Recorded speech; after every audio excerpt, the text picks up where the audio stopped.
네, 안녕하세요. 와주스키입니다. 자, 카페에 제가 강의를 요청을 하시면 제가 보고 많은 분들이 이제 추천한 거에 따라서 이 추천이죠. 이 추천한 숫자에 따라서 제가 강의를 만들겠다고 말씀드렸죠. 그 중에 이제 주도주 파악에 대한 강의를 만들었었고요. 그다음 어떤 분께서 네, 직장인들을 위한 중기 스윙 투자에 대해서 요청을 좀 하셨어요. 이 부분을 오늘 이야기해 볼게요. 일단 으똥인 님이신데 네, 닉네임 뜻은 제가 잘 모르겠지만 자, 직장인이기 때문에 바로바로 대응이 힘드시다. 이거 누구나 다 공감하는 거죠. 누구나 다 공감합니다. 그래서 대응이 힘들기 때문에 푸근하게 분할로 접근해서 한 달 정도 가져갈 수 있는 매매법 이렇게 말씀을 하셨어요. 자, 이 요청하신 내용들이 사실은 굉장히 누구나 원하는 내용이에요. 사실은 이제 데이 트레이딩 하는 분들은 주도주 잡으면 끝나거든요. 사실은요. 주도주 잡으면 그날 매매 그냥 끝내고 퇴근하는 겁니다. 그래서 그 부분을 한번 말씀드렸고 이 부분도요. 사실은 직장인분들이 가장 원하는 거죠. 정말 내가 업무에 집중하고 싶은데 이 급등주를 투자하니까 어때요? 이 정신이 나가버릴 것 같은 거죠. 갑자기 폭락하고 갑자기 급등하고 급등했는데 밥 먹고 오니까 올라가서 매도를 못 때려서 손실을 보게 되는 이런 어처구니 없는 경우도 생기는 게 바로 급등주입니다. 그래서 이 부분에 대해서 이제 물어보셨는데 여기에 대한 답변을 제가 드려볼게요. 자, 근데 먼저요. 이걸 말씀드려야 될 것 같아요. 자, 급등주, 세력주 이거를 시작하신 이상이요. 마음을 편하게 먹으면서 주식하리란 생각은 버리셔야 됩니다. 왜냐하면 제가 늘 말씀드리는 거지만 급등주, 세력주는요. 이건 거의 전쟁터에 들어오신 거예요. 근데 내가 전쟁터에 들어와서 마음 편하게 그냥 버튼만 눌러서 이기겠다라고 말씀하시는 것과 사실은 좀 똑같은 거예요. 호랑이 등에 올라타서 낮잠 자겠다. 이런 말씀과 비슷한 거죠.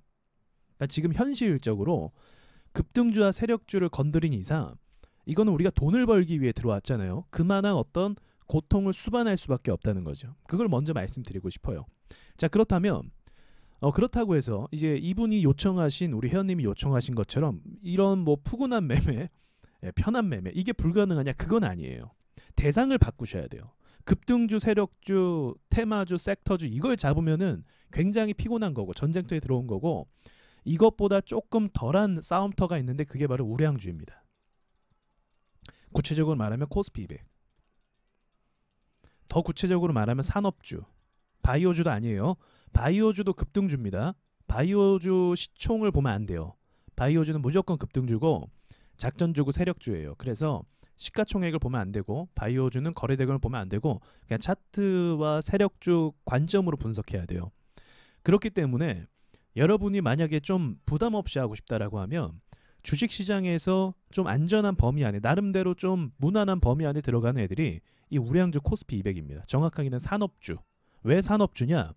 공장 규모가 나와져 있고 많은 애널리스트들의 보고서에 따라서 매출이 어느 정도 나올 것인가에 대해서까지도 다 나와 있어요. 그러니까 기업에 대한 정보가 시장에 딱 오픈되어 있는 거예요. 오픈되어 있으면 어떻게 돼요? 오픈되어 있으면 단점이 기대치가 좀 없어요. 왜냐하면 너도 나도 다 아는 정보다 보니까 시장에서 다이나믹하게 올라가거나 다이나믹하게 내려가거나 이게 없어요. 산업주는요.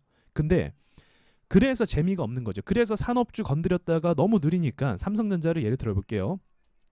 매출이 어느 정도 나올 것인지에 대해서 보고서가 이미 나와 있고 기업 전망이나 투자 어디다 하는지 뉴스에서도 막 도배합니다. 기사를 올려요. 근데 그 기사에 사람들이 감흥을 안 하는 거죠.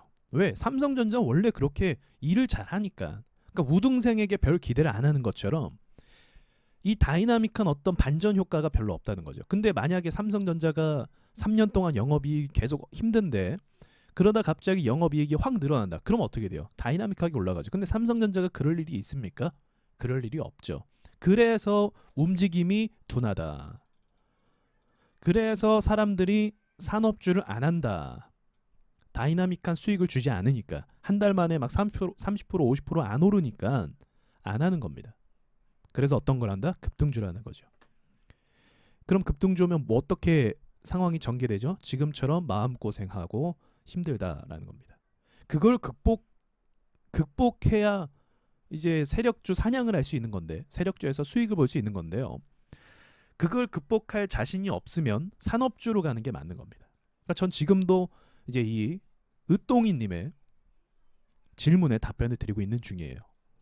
너무 힘드시고 너무 괴로우시면요, 이 급등주에 대한 분석이나 매매보다는요, 산업주로 돌아가시는 게 좀 낫습니다. 약간은 느리긴 해도 이 종목이 또 수익을 안 주는 게 아니에요. 그럼 거기에 대해서 한번 배워보도록 해보죠. 이러다가 잠깐만요, 오늘 이 강의하면 왠지 다 산업주로 넘어갈 것 같은 생각도 약간 들긴 하네요. 네, 내가 왜 급등주에서 고생하고 앉아있나 이 생각 할 수도 있거든요. 한번 보도록 해보겠습니다. 일단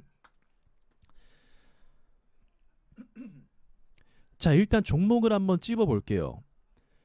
삼성 바이오로직스는 뭐다? 이거는 바이오주다. 바이오주는 아무리 시총이 크고 아무리 회사가 뭐 규모가 커도 급락이 나올 수 있고 갑자기 폭락이 나올 수도 있어요. 그러니까 조심하셔야 돼요, 바이오주 자체를요. 자, 먼저 시가총액 상위를 불러옵니다. 다 보세요. 여러분이 하셔야 될 종목들은 이 시가총액 상위 종목 중에 바이오주를 제외한, 그리고 게임주도 제외하는 게 좋겠죠. 게임주도 제외한 종목들, 산업주들을 여러분이 매매를 하시는 겁니다. 그러니까 쉽게 이야기하면 실체가 있고 물건을 생산해서 판매하는 회사를 매매하라는 거예요. 눈에 보이잖아요. 그 차이가 있어요. 눈에 보이기 때문에 기대감이 크게 없다라는 거죠. 예를 들어 삼성이 어디에 큰 공장을 짓는다, 규모가 엄청나다, 몇 조를 투입한다, 그럼 그런 건 좀 기대감이 될 수가 있겠죠. 그렇게 눈에 보이는 것들이요.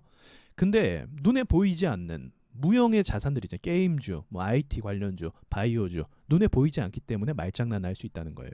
그래서 주가가 믿지 못하니까 급락이 나온다는 겁니다. 근데 산업주는 눈에 딱 보이니까 이 회사가 잘 운영된다는 게 보여서 급락이 나오면 뭐가 나온다? 장점, 반등이 잘 나와요.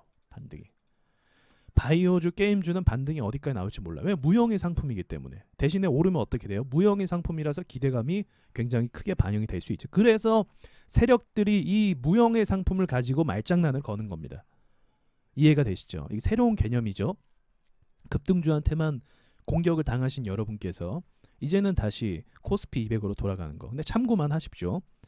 자, 그럼 기아차, 뭐 KB금융 눈에 다 보이는 거죠. 그렇죠. 그리고 뭐 LG화학도요. 그럼 어떤 식으로 우리가 공략을 좀 해보는가? 이런 식으로 좀 생각해 보면 될 것 같아요. 제가 엔벨로프 보조 지표를 지금 꺼내왔습니다. 엔벨로프. 그래서 이 엔벨로프 수식을요 60으로 바꿨어요. 60선하고 같이 가겠다는 거죠. 60선하고. 그래서 중심이 60선이고요. 어떤 식으로 이걸 이제 매수를 할 수가 있냐면, 여러분이 엔벨로프 위로 튀어나온 이 간격 있잖아요. 이만큼의 간격. 그러니까 상승을 한 거죠. 상승 때 매수하면 안 돼요. 자, 우량주는요, 상승 때 매수했다가 조정받으면요 2, 3개월, 6개월, 1년 갈 수도 있어요. 절대로 우량주는, 급등주도 마찬가지지만 우량주 같은 경우는 더 시간이 오래 걸리기 때문에 상승 위치에서 사면 안 됩니다. 쉽게 얘기하면 60선 위에서 사지 않는 게 좋아요. 어떨 땐 20선에서 뭐 매수해야 된다, 60선에서 매수해야 된다 이렇게 말하기도 하잖아요. 근데 저는 60선 위에서도 매수하지 마라. 우량주는요. 그럼 어디서 매수하는가? 수치를 좀 계산해 볼 필요가 있어요. 자, 우량주를 중심으로, 60선을 중심으로 위에까지 올려봐요. 그럼 한 17% 올랐죠. 네, 여기도 한 20% 올랐고요. 이 간격을 그대로 대입하는 겁니다. 이 간격, 한 얘가 요 정도만큼 올랐으면 떨어질 때 요 정도만큼 떨어져야 되는 거예요. 또 이해가 되시나요? 오른 만큼 60선 기준으로 떨어져야 된다. 똑같은 크기를 댔을 때. 그러면 이 우량주는요 이런 게 없어요. 산업주다 보고, 산업주이고 실체가 있고 매출이 있고 공장이 크다 보니까 떨어져도 마냥 떨어지냐? 그렇진 않아요. 막 주구장창 떨어져서 이렇게 떨어지고 막 LG화학이 이렇게 떨어지고 그렇지 않아요. 물론 주가가 너무 많이 올라서 고평가돼서 과열이 되면 어떤 주식이든 간에 삼성전자고 뭐고 뭐 이것뿐만 아니라 비트코인이고 아니면 뭐 실버건 구리건 달러건 그렇게 오르면 다 조정을 받습니다. 근데 그런 경우가 아닌 상황에서, 이해되시죠? 그렇게 과열이 되지 않은 상황에서 조정받을 때 모아가는 거, 사가는 거, 60선 밑에서요. 쉽게 이야기하면. 그렇게 전략을 하시면 부담이 없으실 거예요. 정말 부담이 없으실 겁니다. 대신에 수익은 다이나믹하게 수익을 얻지 못하겠죠. 한 10% 내외 정도 그 정도로 얻게 될 것이고 손절을 해도 10% 내외가 되겠죠. 추세 하락이면요. 그리고 또 중요한 것이 이 우량주는요. 우상향하는 주식을 잡아야 됩니다. 우하향하면서 계속 떨어지는 거 잡으면 안 돼요. 네. 그러니까 우리가 엘리엇 파동이라든지 뭐 우상향 차트라든지 이런 이야기를 많이 하잖아요. 그럼 그런 이야기를 할 때 통상적으로 이 우량주가요. 우량주가 그러한 지식들이 좀 잘 먹힙니다. 이 엘리엇 파동이나 이런 게 우량주 기준으로 먹혀요. 왜냐면 그러한 이론 자체가 미국 시장에서 좀 나왔거든요. 미국 시장. 그럼 미국 시장은 우리나라 시장이랑 달라요. 우리나라 코스닥 시장은 작전주가 많고 급등주가 많은데 미국 시장은 그런 것들이 상대적으로 비율이 적어요. 왜냐하면 처벌 수위 때문에 그래요. 우리나라는 이 작전을 해서 걸리잖아요. 그러면 처벌이 약한 건 아닌데 미국은 50년, 100년 때려요. 그러니까 한 번 걸리면 이 세상에서 존재할 수 없는 거죠. 미국 시장은 그래요. 근데 우리나라는요. 길면 12년 이런 식입니다. 능력 있으면 7년 이렇게 줄어들 수 있어요. 그래서 이 차원이 틀려갖고 우리나라에서 그렇게 많이 장난을 치는 겁니다. 자, 아무튼 그래서 이러한 그 이론이요. 뭐 이런 파동 이론이 코스피 200에 먹힙니다. 그런 것도 여러분 잘 모르셨죠? 그거 코스피 200에 먹히는 건데 그걸 급등주와 세력주에 적용하니까 안 되는 거예요. 상식이 안 먹히는 거죠. 자, 아무튼 이 미국 시장 따라가기 때문에 여러분께서 그 배우신 걸 이 코스피 200에 적용하셔도 된다. 그러니까 결론을 말씀드리자면 이 매매하는데 피곤한 그 수치가 높잖아요. 막 많이 피곤하고 힘들잖아요. 그게 여러분이 급등주를 하셔서 그런 거고요. 만약에 급등주에서 제대로 내가 성공을 하고 싶다고 한다면 급등주를 끝까지 파셔야 돼요. 공부를 하셔야 됩니다. 하지 말라는 건 아니에요.